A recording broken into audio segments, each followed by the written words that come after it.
Let me ask you a question. Who do you think is more powerful, men or women? Now, don't look at your spouse or your significant other. But what if you knew that no man or woman was powerful? What?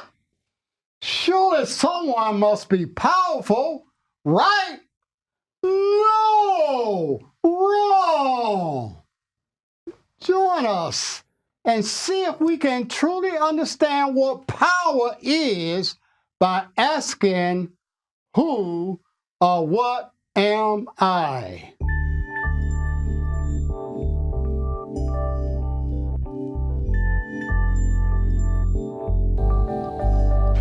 Power! Power! All right. You know, wasn't there a song called Fight the Power? Yeah. Yeah, well, who made that song? Public Enemy. Who? Public Enemy. Public Enemy, yeah, the guy with the clock. Yeah, right? Yeah, Flavor Flav, right? Fight the power, okay? Well, that means that there's a fighter and then there's something that's the power, okay? And what we want to look at is, what is power? You assume you have power. I assume I have power. I have the power to move my hand, so I think. All right? I assume that you have power. You brought yourself here today. So it looks like everybody has some power. But is that true? So we want to get to what is absolute. All right? We don't want to take anything by appearances, but what it looks like. And as we say in the introduction, we want to know what is absolutely true. If it's absolutely true, then is that power? Okay? If you ask most religious people to define God, they will say he's omnipotent, meaning all power. So if God is all power, if that is true, then how can Alan Carter, or how can Archibald, or how can Donald Trump, or whoever, okay? I got it in, John. In the same sentence? In the same sentence, okay, with God, I guess, Hitler, whoever, okay? How can a human have power when we define God as power? All power. Now, that's a very intelligent question. We've identified that God's identity, at least in using words, is all. Okay. It's omnipresent. Now, all means what? One. One. There's nothing outside of all. Right. All right? I mean, all is inclusive of everything. So there's just all and nothing else, right? It's like in, I think in physics ball, there's a theory called, it's one or nothing, one or zero. Things operate on, computers. Well, computers. Yeah, computers operate on a binary system, one or zero, right, Leonard? Yes. Yeah. So, so there is just one. Right. And we've also said it's infinite. All So right? God is infinite. So that's one. That's just One. So it's one not power. one. Yeah. All right? So there's just one power, and that's all. Omnipotent. Okay?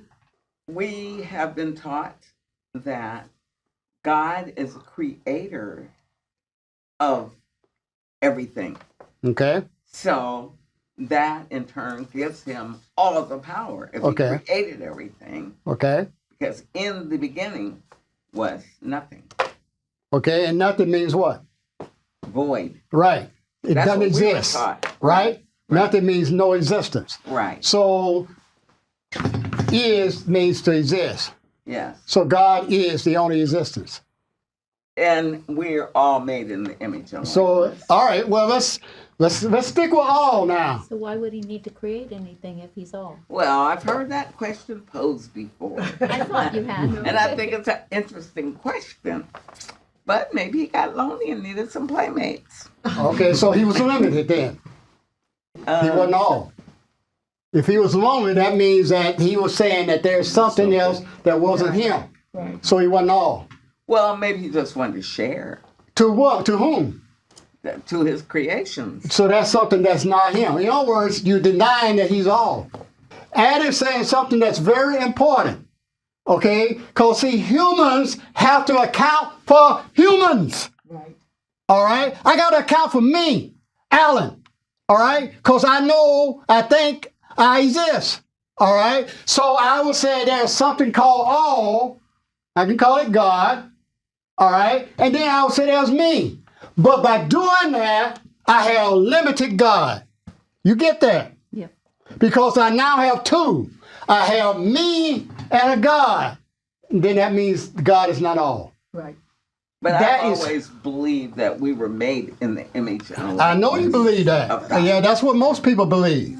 Okay, that's what the Bible is based on, or the Quran. To me, power is a lack of needs. It's a state of containing all, lacking none. And in duality, there's the exact opposite. There is the appearance of lack because there is another whom we are not. Therefore, we lack that other thing. Yes. Yeah, exactly. You know, if I am a human, I'm going to always lack something. Right. Okay? Because I identify as a body. And a body is there basically says, I got to get some what? Something outside of me.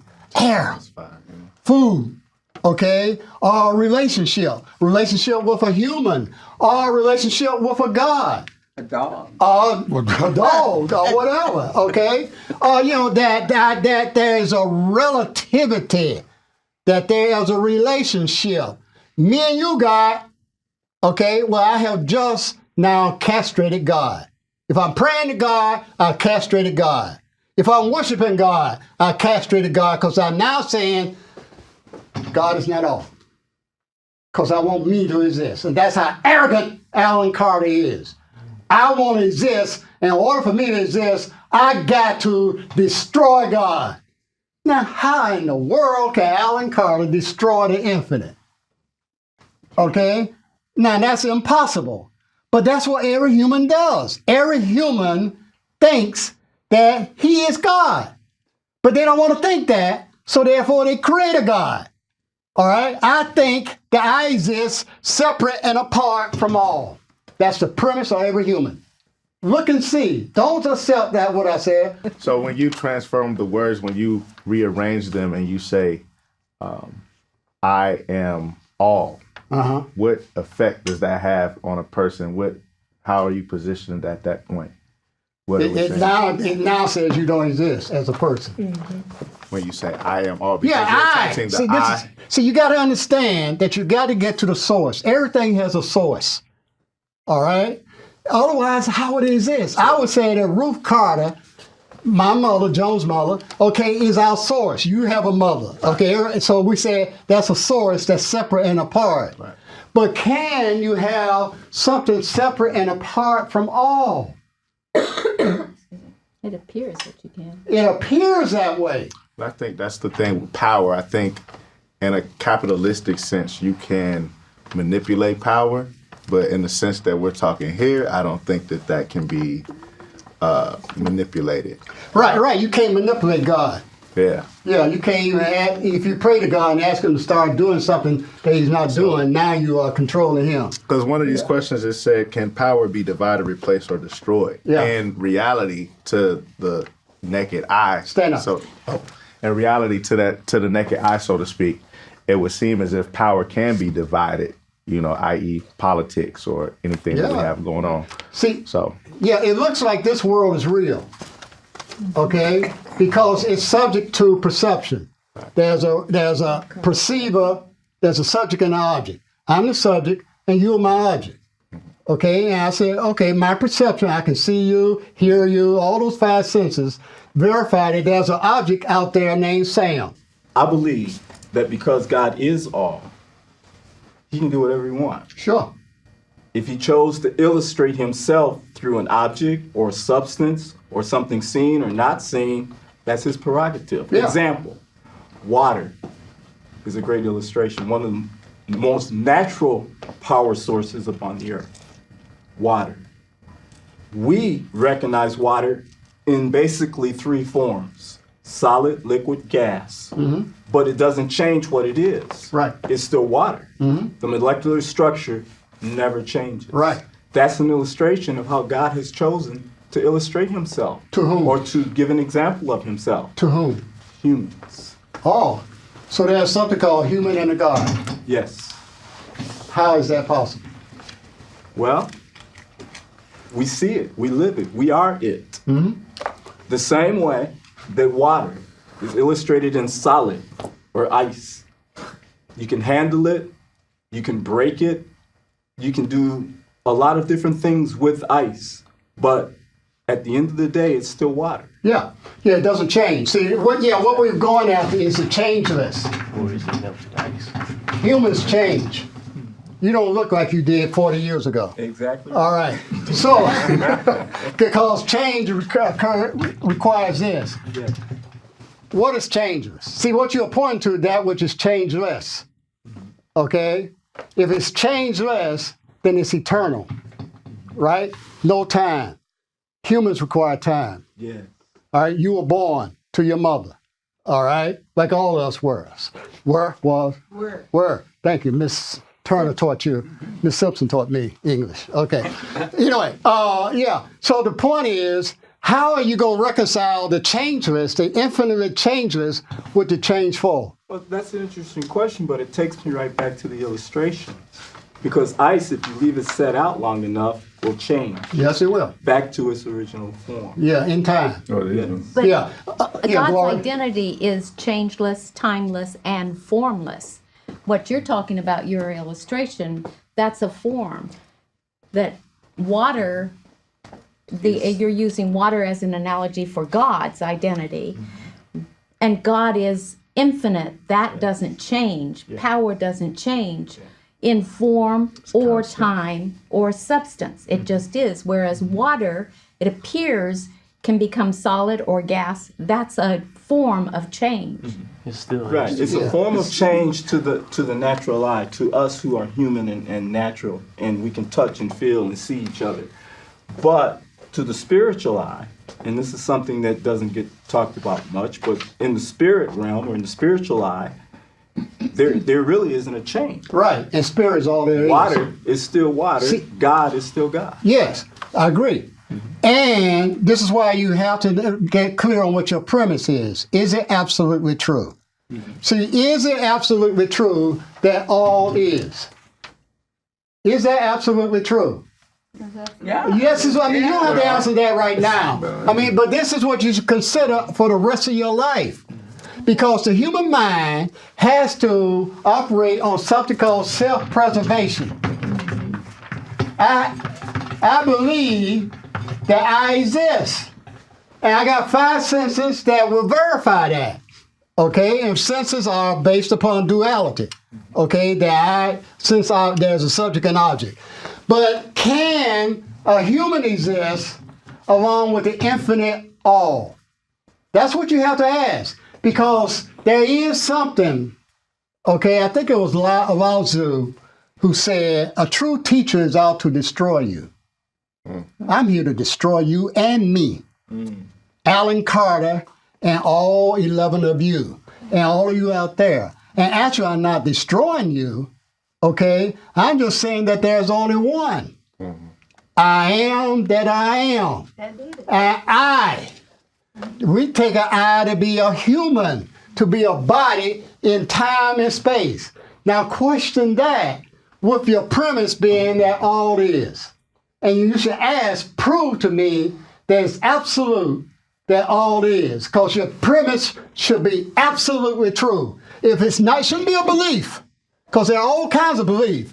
Religion, how many? There are 22,000 different forms of Christianity. All right, and then don't get into Islam. They're fighting each other over there. The Sunnis against the Shia. Oh, no, not Shia. Cheers. Yeah. Sure. Right, they're fighting each other, okay? And I used to be a Baptist at one time. You know what they say about Baptists?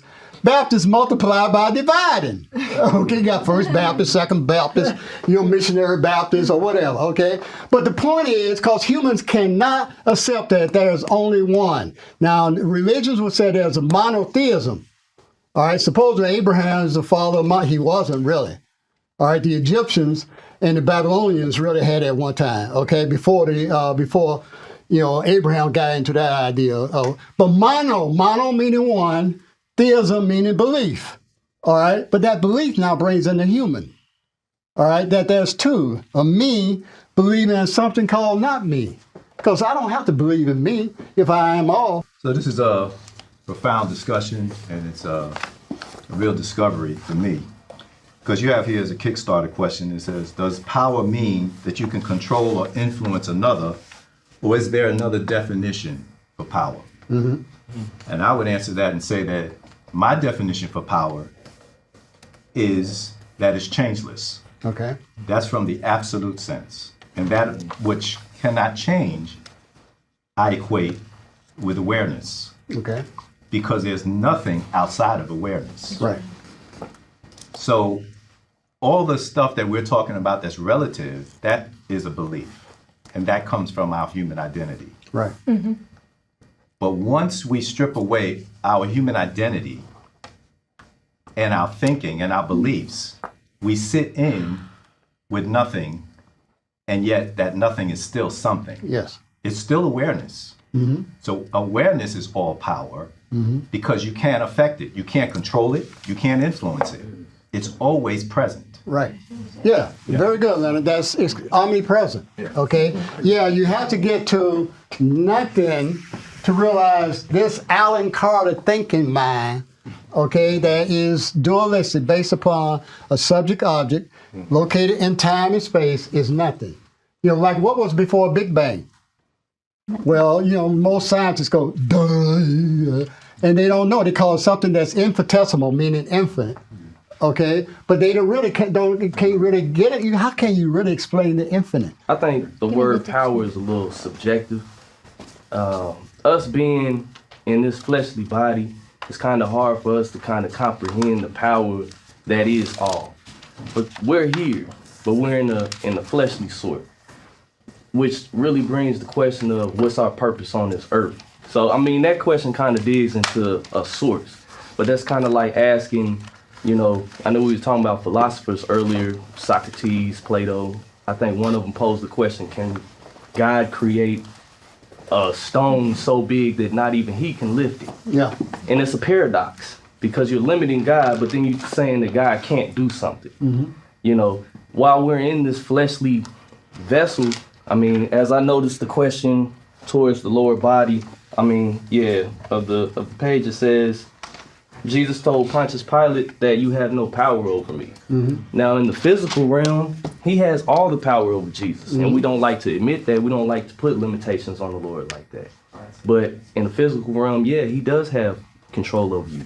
But once his fleshly vessel has gone back into the earth and it's, done its course, the idea of Jesus and what he stood for and the spirit of Jesus and being one with the Lord is what resonates throughout the eons. So I believe that's true power, not in the fleshly realm, but in the spiritual realm. Yeah. You mentioned about, the contradictions and the paradox. See, once I think I'm human, okay, and once I think, I will think that I'm a human. When Descartes said, I think, therefore I am, this I that's premised on thinking, all right, will have something called fleshly existence. I will identify with a body. I think I'm in time. I think time and space are real. Okay? I think I'm here and you are there. And by doing that, it is in contradiction to that all is. So how do I reconcile, and this is what you're asking, how do I reconcile the impossible with that which is? See, all is. Okay? And that's what you should be, you mentioned about purpose. If you have a purpose, find out what that means, truly. And what you'll find out is that you will implode. Okay? That there will be no more Brandon. But there will be the you who you truly are, which is, I am that I am. I cannot tolerate another. I am a jealous God. I can't have another. I can't have a Brandon. Or I can't even have a Jesus. I alone am, and none beside me is. But that I is not human. That's why you always have to ask, who am I? Because I is always the subject. Is I Brandon? or is our God? And can the two coexist? Is there such a thing as coexistence?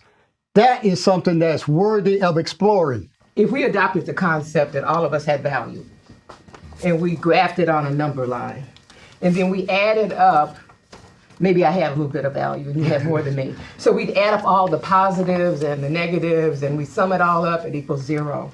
It always equals 0. Yeah. You come back to the source where that nothingness is there, but the nothingness is everything. It's really a mathematical statement. And then it's to me, it's a philosophical statement. Either God is omnipresent, potent, and all those other things that we say in church that it is, or else it's not. I mean, you start there. Is God omnipresent? Well, then if God is omnipresent, it exists along that number line, and everything on that number line is a part of that. Number line is irrelevant because he always has been and always will be. So it's really just an illusion. Well, I'm trying I to see, mental, yeah. to develop a mental construct so you can because we're real good at thinking, and the thing that comes into view is how do we get here? Right. I think therefore. That's what I'm sorry, I ain't trying to cut you off. It's the motivation portion. Stay there. I'm questioning the motivation, which I humble myself when I ask that because, like I said, we can't really try to contemplate the vastness that is him, But what I kind of treat myself with is humor and asking what is the motivation for creating I or us or however it might be. Because Self-preservation. Attic Nah, keeps go ahead, asking go that ahead. question, about, what creation and stuff, okay? See, scientists want to know, how did Big Bang come about? What created Big Bang? Out of what did Big Bang come? And they assume, and Big Bang is just a theory, okay, that, most scientists accept. Now, 100 years ago, they didn't have a theory. 50 years ago, they didn't have a theory. They had a theory called steady state and so forth, okay? Trying to explain creation, trying to explain this, what we accept as real, this physical world, all right? This is what man has always assumed because man assumes he's real, all right? And then he has to assume that there's a relationship to what he calls a creator. All right, and there are all kinds of theories of creation, from scientific ones to every religion has a creation story. Okay, so you go. Is an assumption and a premise the same thing? No, What's the difference? the premise is what you stand on that can be true. Okay, Can be true. yes. Okay, and if your premise is something called, you got to have. So you always standing on your understanding. Right. All right, you got to. Nobody's floating. You got to have something that you say is solid. All right. So in order for a premise to be absolutely true, then would it not have to be tested and maybe even experienced? Yeah. Okay. And you have to say, tested, what are your criteria? Okay. So, what defines truth? All right. And this is what you have to The end ask. result. Huh? The end result. Meaning? Meaning, like if I'm searching for a thing called electricity, no one's ever heard of it, no one's ever seen it. So I run tests, and then voila, one day I come up with a substance that can be called electricity that can power lights. Yeah. So if I'm looking for a spiritual answer to a question of all and a question of power, then I must go on a search or a journey of a series of tests until I can actually experience the answer. Yeah. What can you experience that's absolute? Well, that God is all and He is powerful, No. but He has also imparted to you and I an opportunity to experience Yeah. Him on that power level.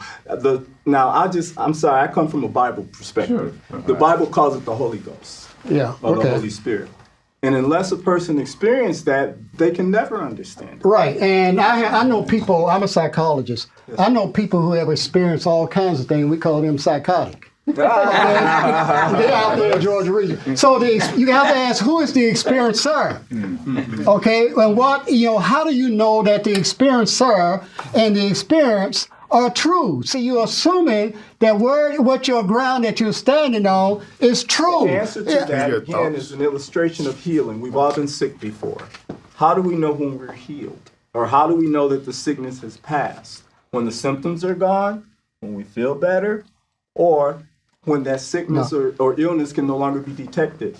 So now you're saying that how can I know that the experience of the Holy Spirit is real or true? Well, once I've been saturated with it, in it, I've seen the results of it, I've manifested the results of it myself, then I know that it's real. See, but for instance, I'm a researcher. I have a PhD in research. Yes, sir. Okay, your research will, you can set up an experiment and come out with certain results. Just like, you can at one time they basically say that the world was, that the Earth rotated around. I mean, that the sun rotated around the Earth. Science says, has a premise that you can test something out, all right, and the results will verify your hypothesis. But science is limited, Yes. okay, by a scientific process. Okay, you have to know the limitation of your premise in order for you to say that the result is whatever you say is. But always you come back to this I. You cannot leave I. So why not start with I? Find out who I is. Who is this one having the experience? Who is this one that thinks? Is there something beyond thought? Now that's intelligence, okay? And unless you go there, you're caught in your thoughts, which then will, and I just got the signal that we got to wrap this up. I hate to do that because we're getting into some good stuff here, okay? Because we're trying to get, the word religion means, it comes from the word religio, which means going to the source. The source is always I. Now, this is what we're trying to get. Who or what am I? That's your purpose, Brenda, and my purpose, and Jesus' purpose. And you can say, I am that I am. And that is absolutely true because it can't be denied. But find out who I am. Thank you.